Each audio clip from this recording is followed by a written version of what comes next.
due to the temporary closure of the east side emergency doors, in the event of fire or an emergency which requires an evacuation, please use the west side emergency doors and the stairway next to the elevator banks. Those in the third and fourth balconies, please use the stairway next to the elevator banks. Before proceeding to the general debate, as announced in the journal, the General Assembly will hear an introduction by the Secretary General of his annual report on the work of the organization. Under Agenda Item 113, in accordance with the Resolution 51/241, and notwithstanding of provisions in Decision 77/504. We shall proceed accordingly. Now I give the floor to the Secretary General of the United Nations, His Excellency Mr. Antonio Guterres.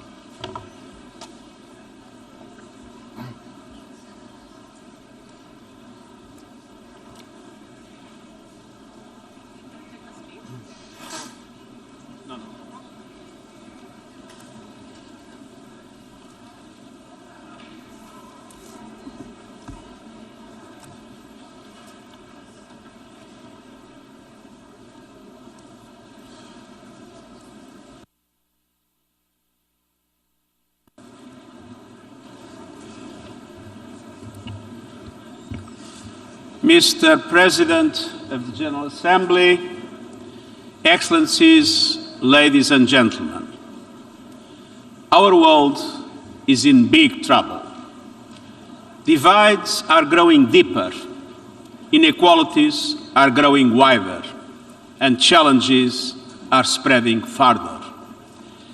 But as we come together in a world teeming with turmoil, an image of promise and hope comes to my mind. This ship is the brave commander. It sailed the Black Sea with UN flag flying high and proud. On one hand, what you see is a vessel like any other plying the seas. But look closer. At its essence, this ship is a symbol of what we can accomplish when we act together.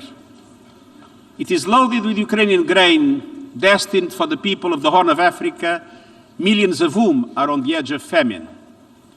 It navigated through a war zone, guided by the very parties to the conflict, as part of an unprecedented comprehensive initiative to get more food and fertilizer out of Ukraine and Russia, to bring desperately needed relief to those in need, to calm commodity markets, secure future harvests, and lower prices for consumers everywhere. Ukraine and the Russian Federation, with the support of Turkey, came together to make it happen, despite the enormous complexities, the naysayers, and even the hell of war. Some might call it a miracle on the sea. In truth, it is multilateral diplomacy in action.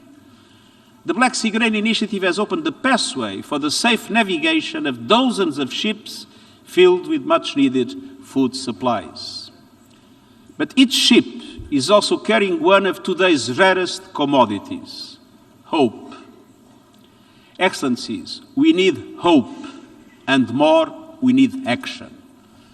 To ease the global food crisis, we now must urgently address the global fertilizer market crunch. This year, the world has enough food. The problem is distribution. But if the fertilizer market is not stabilized, next year's problem might be food supply itself.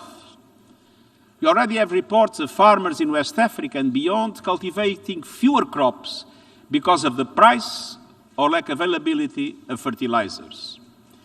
It is essential to continue removing all remaining obstacles to the export of Russian fertilizers and their ingredients, including ammonia. These products are not subject to sanctions, and we will keep up our efforts to eliminate indirect effects. Another major concern is the impact of high gas prices on the production of nitrogen fertilizers. And these must also be addressed seriously. Without action now, the global fertilizer shortage will quickly morph into a global food shortage. Excellencies, we need action across the board. Let's have no illusions. We are in rough seas. A winter of global discontent is on the horizon. A cost of living crisis is raging, trust is crumbling, inequalities are exploding, and our planet is burning. People are hurting, with the most vulnerable suffering the most. The United Nations Charter and the ideals it represents are in jeopardy. We have a duty to act, and yet we are gridlocked in colossal global dysfunction. The international community is not ready or willing to tackle the big, dramatic challenges of our age. This crisis threatens the very future of humanity and the fate of our planet. Crises like the war in Ukraine and the multiplication of conflicts around the globe, climates like the climate emergency and biodiversity loss, crises like the dire financial situation of developing countries and the fate of the Sustainable Development Goals, and crises like the lack of guardrails around promising new technologies to heal disease, connect people, and expand opportunity. In just the time since I became Secretary General, a tool has been developed to edit genes. Neurotechnology, connecting technology with the human nervous system, has progressed from idea to proof of concept. Cryptocurrencies and other blockchain technologies are widespread, but across a host of new technologies there is a forest of red flags. Social media platforms based on a business model that monetizes outrage, anger, and negativity are causing untold damage to communities and societies. Hate speech, misinformation, and abuse, targeted especially at women and vulnerable groups, are proliferating. Our data is being bought and sold to influence our behavior, while spyware and surveillance are out of control, all with no regard for privacy. Artificial intelligence can compromise the integrity of information systems, the media, and indeed democracy itself. Quantum computing could destroy cybersecurity and increase the risk of malfunctions to complex systems. We don't have the beginnings of a global architecture to deal with any of these. Excellencies, progress on these issues and more is being held hostage by geopolitical tensions. Our world is in peril and paralyzed. Geopolitical divides are undermining the work of the Security Council, undermining international law, undermining trust and people's faith in democratic institutions, undermining all forms of international cooperation. We cannot go on like this. Even the various groupings set up outside the multilateral system by some members of the international community have fallen into the trap of geopolitical divides, like in the G20. At one stage, international relations seemed to be moving towards a G2 world. Now we risk ending up with a G-nothing. No cooperation, no dialogue, no collective problem solving. But the reality is that we live in a world where the logic of cooperation and dialogue is the only path forward. No power or group alone can call the shots. No major global challenge can be solved with a coalition of the willing. We need a coalition of the world. Excellences, aujourd'hui, je voudrais présenter 3 domaines dans lesquels cette coalition mondiale doit de toute urgence surmonter les divisions et agir de concert. Il s'agit en premier lieu de la mission fondamentale des Nations Unies, instaurer et maintenir la paix. Une grande partie de la planète continue d'avoir les yeux rivés sur l'invasion russe en Ukraine. La guerre a déclenché une destruction et des violations massives des droits humains et des droits humanitaires internationaux. Les dernières informations sur la découverte des sites funéraires à Izium sont extrêmement perturbantes. Des milliers de civils ont été tués, des millions de personnes ont été déplacées, des milliards d'individus dans le monde sont touchés. Nous voyons surgir la menace de divisions dangereuses entre l'Ouest et le Sud. Les risques pour la paix et la sécurité mondiale sont immenses et nous devons continuer à œuvrer pour la paix dans le respect de la Charte des Nations Unies et du droit international. Dans le même temps, les conflits et les crises humanitaires se propagent souvent loin des projecteurs. Le déficit de financement de notre appel humanitaire mondial s'élève à 32 milliards de dollars, le plus important jamais enregistré. Hélas, on ne compte plus les crises.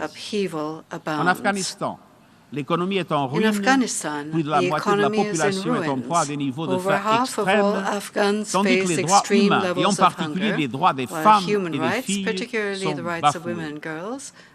En République démocratique du Congo, les groupes armés de l'Est terrorisent les civils et attissent les tensions régionales. Dans la Corne de l'Afrique, une sécheresse sans précédent menace la vie et les moyens de subsistance de 22 millions de personnes. En Éthiopie, les combats ont repris, soulignant l'urgence pour les partis de cesser les hostilités et de revenir à la table des négociations sous l'égide de l'Union africaine. Haïti, les gangs détruisent les fondements même de la société. En Libye, les divisions continuent de mettre le pays en péril. En Irak, les tensions actuelles compromettent la stabilité. Et en Israël et en Palestine, les cycles de violence sous l'occupation se poursuivent. Et les perspectives de paix fondées sur une solution à deux États ne cessent de s'éloigner. Au Myanmar, les foyers de situation humanitaire et des droits humains ainsi que les conditions de sécurité s'aggravent de jour en jour. Au Sahel, l'insécurité et les activités terroristes atteignent des niveaux alarmants, tandis que les besoins humanitaires ne cessent de croître. En Syrie, la violence et les difficultés règnent toujours, et la liste est encore longue. Pendant ce temps, les menaces de recours aux armes nucléaires et les risques pesant sur la sécurité des centrales nucléaires ne font qu'ajouter à l'instabilité planétaire.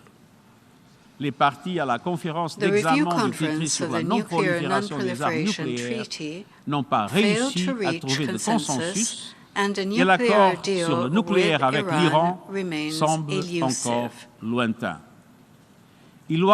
Il y a toutefois quelques lueurs d'espoir. Au Yémen, la trêve nationale est fragile, mais elle tient toujours. En Colombie, le processus de paix prend racine. Et partout, nous avons besoin d'une action bien plus concertée, ancrée dans le respect du droit international et la protection des droits humains. Dans un monde qui se déchire, nous devons créer des mécanismes de dialogue et de médiation pour apaiser les divisions. Et c'est pourquoi j'ai esquissé les éléments d'un nouvel agenda pour la paix dans le rapport sur notre programme commun. Nous sommes résolus à tirer le meilleur de tous les outils diplomatiques de règlement pacifique des différends qui s'offrent à nous, comme le prévoit la Charte des Nations Unies. Négociation, enquête, médiation, conciliation, arbitrage et règlement judiciaire. Excelencia, el liderazgo y la participación de las mujeres debe estar en primer plano. Y también debemos priorizar la prevención y la consolidación de la paz. Eso significa reforzar la previsión estratégica, anticiparse a los focos de violencia que pueden escalar y hacer frente a las nuevas amenazas que suponen la ciberguerra y las armas autónomas letales. Significa asimismo ampliar el papel de los grupos regionales, reforzar el mantenimiento de la paz, intensificar el desarme y la no proliferación, prevenir y combatir el terrorismo y garantizar la rendición de cuentas. Y significa reconocer que los derechos humanos son piedras de toque de la prevención. Mi llamamiento a la acción en materia de derechos humanos destaca la centralidad de los derechos humanos, así como la de los refugiados y el derecho humanitario.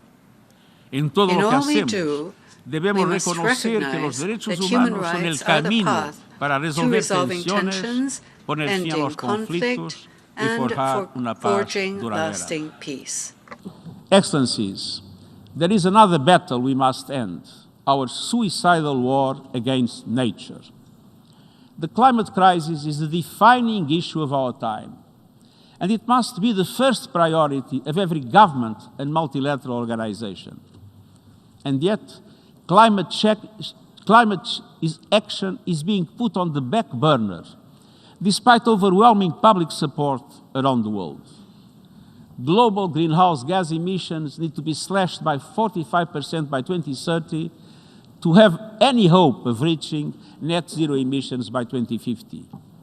And yet, emissions are going up at record levels, on course to a 14% increase this decade. We have a rendezvous with climate disaster. I recently saw it with my own eyes in Pakistan, where 1/3 of the country is submerged by a monsoon on steroids. We see it everywhere. Planet Earth is a victim of scorched earth policies. The past year has brought us Europe's worst heat wave since the Middle Ages. Mega drought in China, the United States and beyond. Famine stalking the Horn of Africa. 1 million species at risk of extinction. No region is untouched. And we ain't seen nothing yet. The hottest summers of today may be the coolest summers of tomorrow. Once-in-a-lifetime climate shocks may soon become once-a-year events. And with every climate disaster, we know that women and girls are the most affected. The climate crisis is a case study in moral and economic injustice. The G20 emits 80% of all greenhouse gas emissions. But the poorest and most vulnerable, those who contributed least to this crisis, are bearing its most brutal impacts. Meanwhile, the fossil fuel industry is feasting on hundreds of billions of dollars in subsidies and windfall profits, while households' budgets shrink and our planet burns. Excellencies, let's tell it like it is. Our world is addicted to fossil fuels, and it's time for an intervention. We need to hold fossil fuel companies and their enablers to account. And that includes the banks, private equity, asset managers, and other financial institutions that continue to invest and underwrite carbon pollution. It includes the massive public relations machine raking in billions to shield the fossil fuel industry from scrutiny. Just as they did for the tobacco industry decades before, lobbyists and spin doctors have spewed harmful misinformation. Fossil fuel interests need to spend less time averting a PR disaster and more time averting a planetary one. Of course, fossil fuels cannot be shut down overnight. A just transition means leaving no person or country behind. But it's high time to put fossil fuel producers, investors, and enablers on notice. Polluters must pay. And today I'm calling on all developed economies to tax the windfall profits of fossil fuel companies. Those funds should be redirected in two ways: to countries suffering loss and damage caused by the climate crisis, and to people struggling with rising food and energy prices. As you heard to the COP27 UN Climate Conference in Egypt, I appeal to all leaders to realize the goals of the Paris Agreement. Lift your climate ambition. Listen to your people's calls for change. Invest in solutions that lead to sustainable economic growth. And let me point to three. First, renewable energy. It generates 3 times more jobs. It's already cheaper than fossil fuels, and it's the best way to energy security, stable prices, and new industries. But developing countries need help to make this shift, including through international coalitions to support just energy transitions in key emerging economies. Second, helping countries adapt to worsening climate shocks. Resilience building in developing countries is a smart investment in a reliable supply chains, regional stability, and orderly migration. Last year in Glasgow, developed countries agreed to double adaptation funding by 2025. These must be delivered in full as a starting point. At minimum, adaptation must make up half of all climate finance. And multilateral development banks must step up and deliver. Major economies are their shareholders and must make it happen. Third, addressing loss and damage for disasters. It's high time to move beyond endless discussions. Vulnerable countries need meaningful action. Loss and damage are happening now, hurting people and economies now, and must be addressed now, starting at COP27. This is a fundamental question of climate justice, international solidarity, and trust. And at the same time, we must make sure that every person, community, and nation has access to effective early warning systems within the next 5 years. And we must address the biodiversity crisis by making the December UN Biodiversity Conference a success. The world must agree on a post-2020 global biodiversity framework, one that sets ambitious targets to halt and reverse biodiversity loss, provides adequate financing, and eliminates harmful subsidies that destroy ecosystems on which we all depend. And I also urge you to intensify efforts to finalize an international legally binding agreement to conserve and sustainably use marine biological diversity. We must protect the ocean now and for the future. Excellencies, the climate crisis is coming on top of other heavy weather. A once-in-a-generation global cost of living crisis is unfolding, turbocharged by the war in Ukraine. Some 94 countries, home to 1.6 billion people, many in Africa, face a perfect storm. Economic and social fallout from the pandemic, soaring food and energy prices, crushing debt burdens, spiraling inflation, and the lack of access to finance.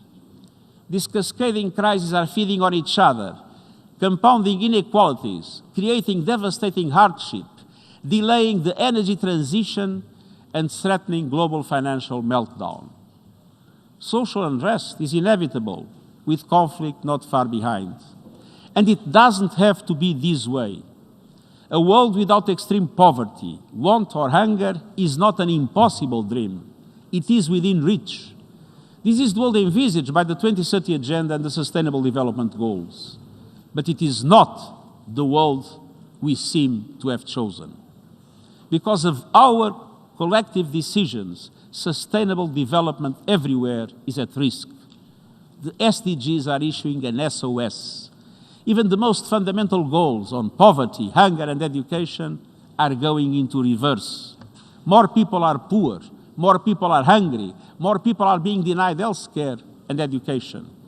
Gender equality is going backwards, and women's lives are getting worse, from poverty to choices around sexual and reproductive health to their personal security. Excellencies, developing countries are getting hit from all sides, and we need concerted action. Today, I'm calling for the launch of an SDG stimulus led by the G20 to massively boost sustainable development for developing countries. The upcoming G20 summit in Bali is the place to start. This SDG stimulus has 4 components. First, multilateral development banks, the World Bank, and regional counterparts must increase concessional funding to developing countries linked to investments in the Sustainable Development Goals. And the banks themselves need more finance immediately. And then they need to lift their borrowing conditions and increase their appetite for risk so the funds reach all countries in need. Developing countries, particularly small island developing states, face too many obstacles in accessing the finance they need to invest in their people and their future. Second, debt relief. The debt service suspension initiative should be extended and enhanced. But we also need an effective mechanism of debt relief for developing countries, including middle-income countries in debt distress.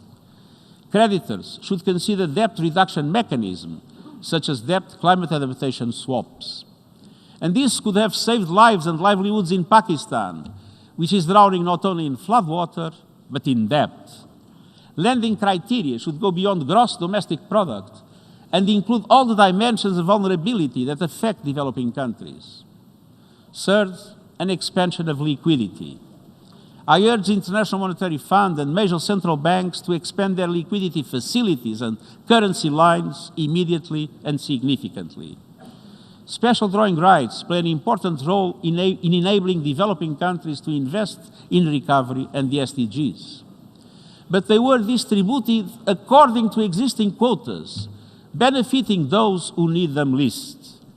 We have been waiting for a reallocation for 19 months, and the amounts we hear about are minimal.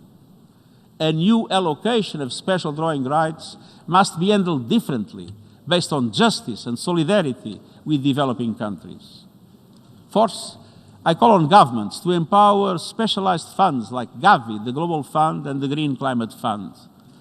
G20 economies should underwrite an expansion of these funds as additional financing for the SDGs. Excellencies, let me be clear. The SDG stimulus I'm proposing is essential, but it is only an interim measure. Today's global financial system was created by rich countries to serve their interests many decades ago. It expands and entrenches inequalities. It requires deep structural reform. And my report on our common agenda proposes a new global deal to rebalance power and resources between developed and developing countries. African countries in particular are underrepresented in global institutions. I hope member states will seize the opportunity to turn these ideas into concrete solutions, including at the Summit of the Future in 2024. Excellencies, the divergence between developed and developing countries, between North and South, between the privileged and the rest, is becoming more dangerous by the day. It is at the root of geopolitical tensions and lack of trust that poison every area of global cooperation, from vaccines to sanctions to trade.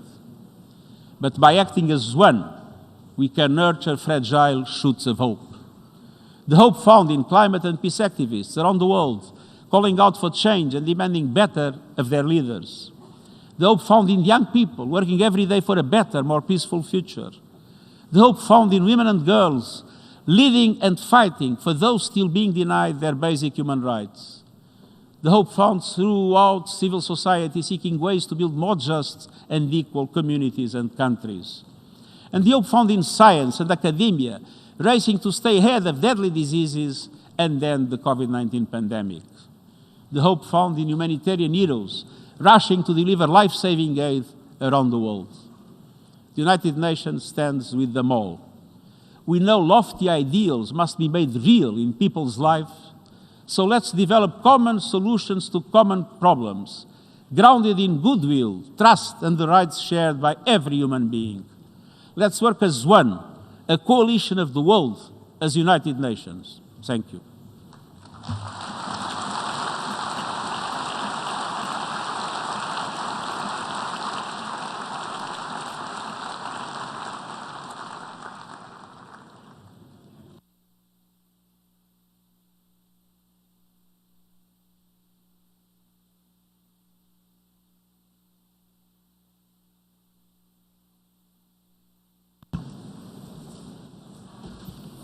I thank the Secretary General.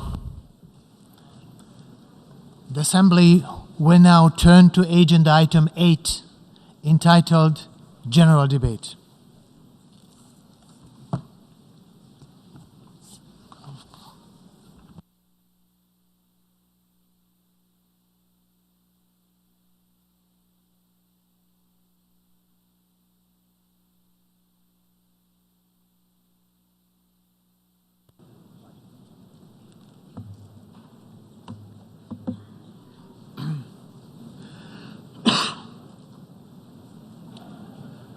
Mr. Secretary General, distinguished heads of state and government, excellencies, friends, the world needs solutions through solidarity, sustainability, and science.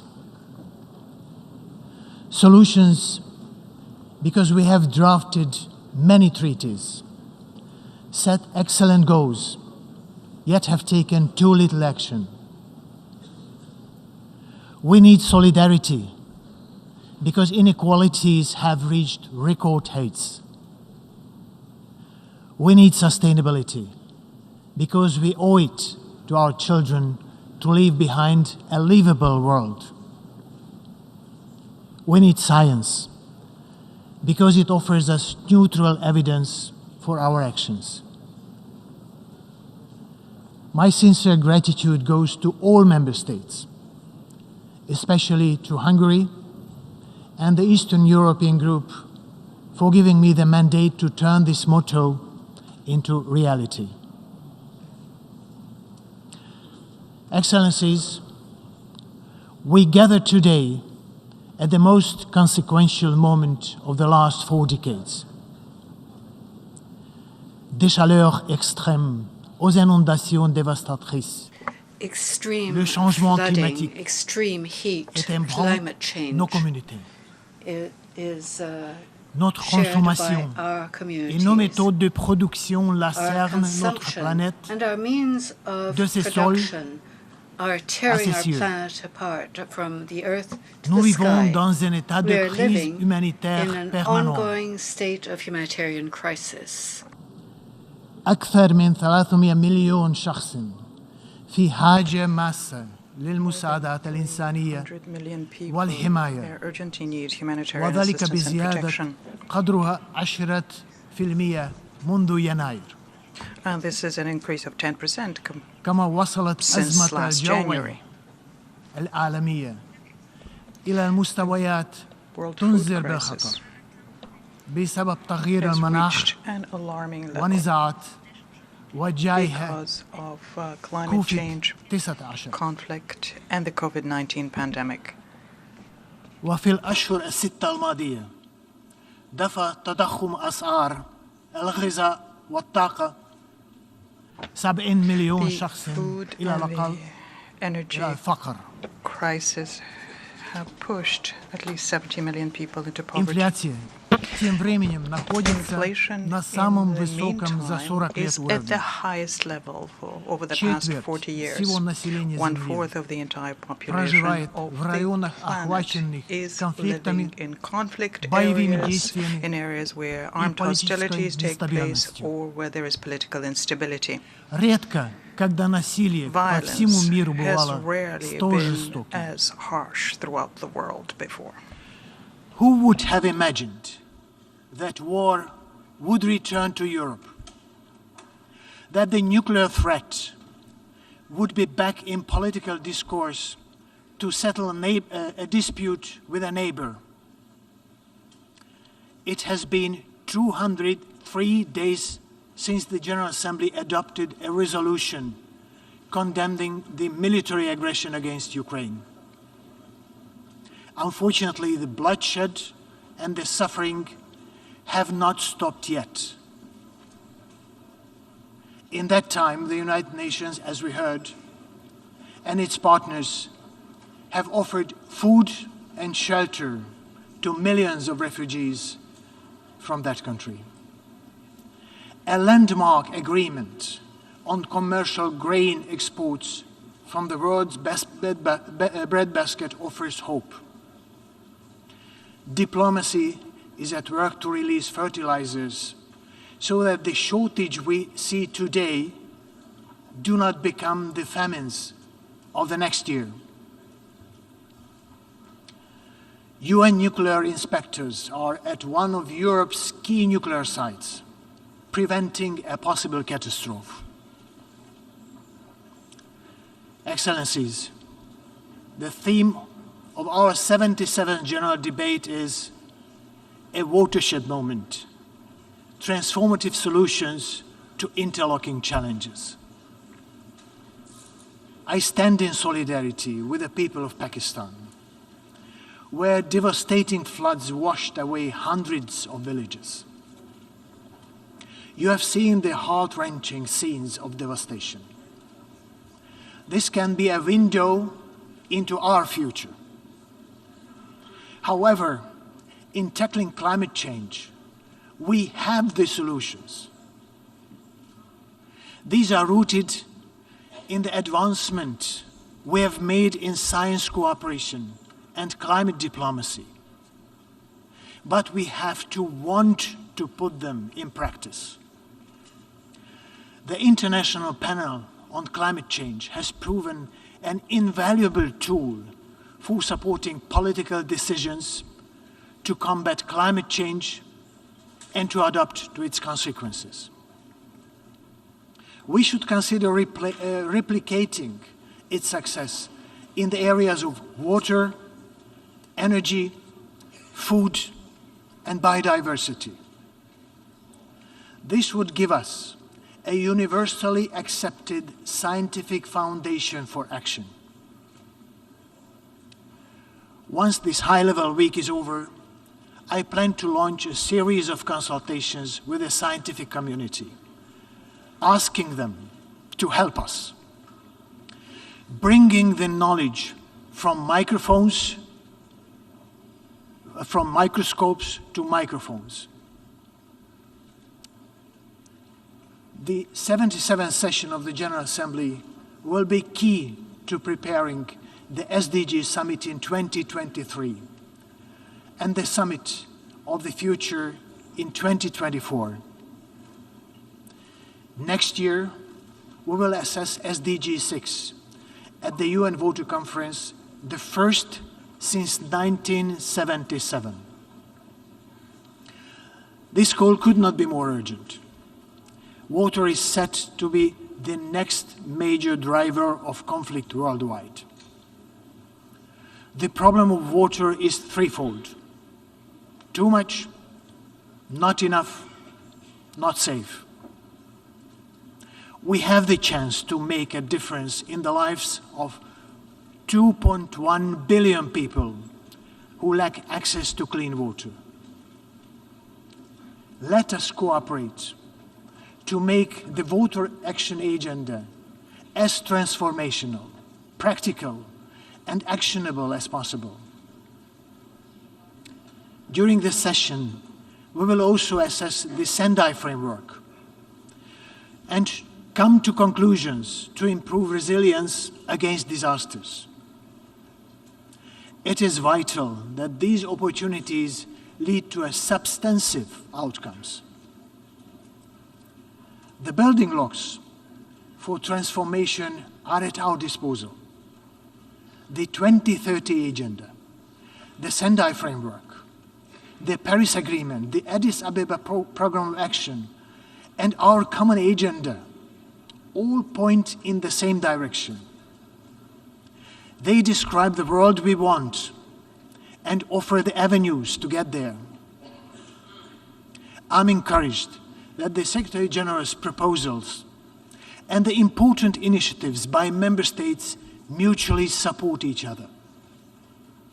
The challenges are great and they are interconnected, but they are not insurmountable. Ladies and gentlemen, without universal respect to the rule of law, it is all too easy to rapidly slide into treacherous territory. As we all know, in time of crisis, human rights are the first to be compromised. When human rights are under threat, it is our smoke signal, our call to action. It would be remiss to speak of human rights without addressing a fundamental issue found to be lacking in most societies around the world. It is women's right. It is simply unacceptable that every third woman experiences violence in her lifetime. As we speak, half of humanity is all too often excluded from decision-making and leadership. But we need every man and woman to live their lives to their fullest potential. It is only by ensuring the inclusion of all, valuing the knowledge of all, that we will find solutions to the challenges we face. This afternoon's UNGA platform of women leaders, organized in collaboration with UN Women, may be an answer to this call.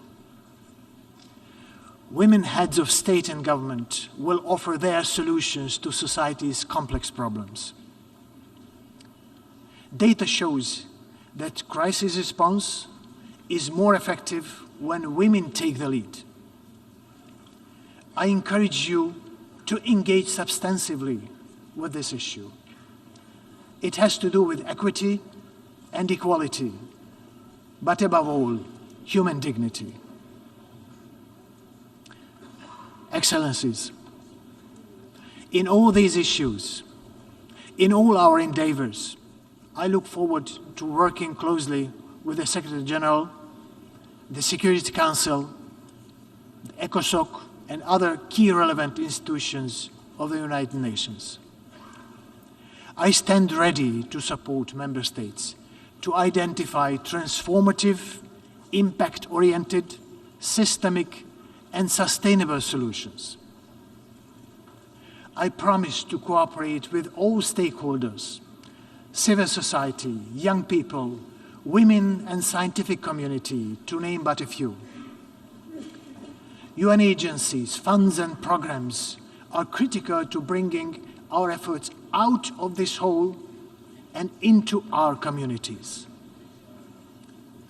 To deliver on the agenda requested by the Member States, I count on your constructive engagement, cooperation, and mutual respect to each other. I emphasize that the revitalization of both the United Nations and the General Assembly must continue. Our ability to competently improve our organization will determine its relevance in the eyes of people around the world.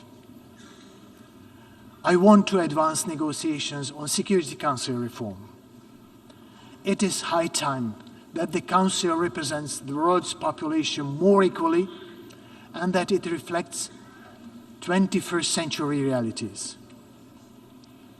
This is a matter of credibility to our entire organization and our multilateral order. Ladies and gentlemen, crisis management and transformation will require our consistent efforts, way beyond one session of the General Assembly. In that spirit, let me finish with some timeless words of wisdom about chances and the risk of letting them pass us by. Things get better when we make them better. Things go wrong when we fail to seize the opportunities before us. Our opportunity is here and now. Let us act. I thank you.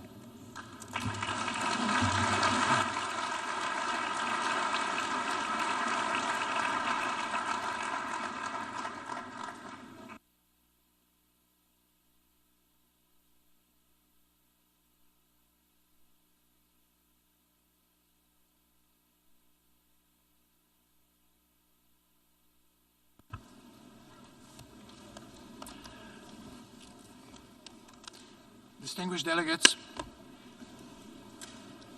before giving the floor to the first speaker for this morning, I would like to remind members that the list of speakers for the general debate has been established on the agreed basis that statements should be no longer than 15 minutes to enable all speakers to be heard in a given meeting. Within this time frame, I would like to appeal to speakers to deliver their statement at a reasonable pace so that interpretation into the other official United Nations languages may be provided properly. I would also like to draw your attention to the decision taken by the General Assembly at previous sessions, namely that the practice of expressing congratulations inside the General Assembly hall after a speech has been delivered is strongly discouraged. After delivering their statements from the rostrum, speakers are invited to exit the General Assembly hall through room GA200, located behind the podium, before returning to their seats. May I take it that the General Assembly agrees to proceed in this manner during the general debate of the 77th session? It is so decided. Finally, I should like to draw the attention of members that during the general debate, official photographs of all the speakers are taken by the Department of Global Communications. Members interested in obtaining these photographs are requested to contact the Photo Library of the United Nations.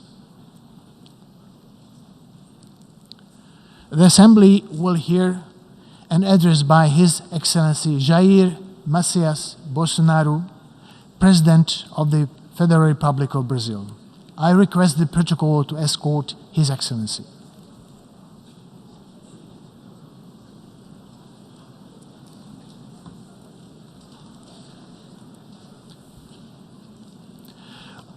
On behalf of the General Assembly, I have the honor to welcome His Excellency Jair Messias Bolsonaro, President of the Federal Republic of Brazil, and to invite him to address the Assembly.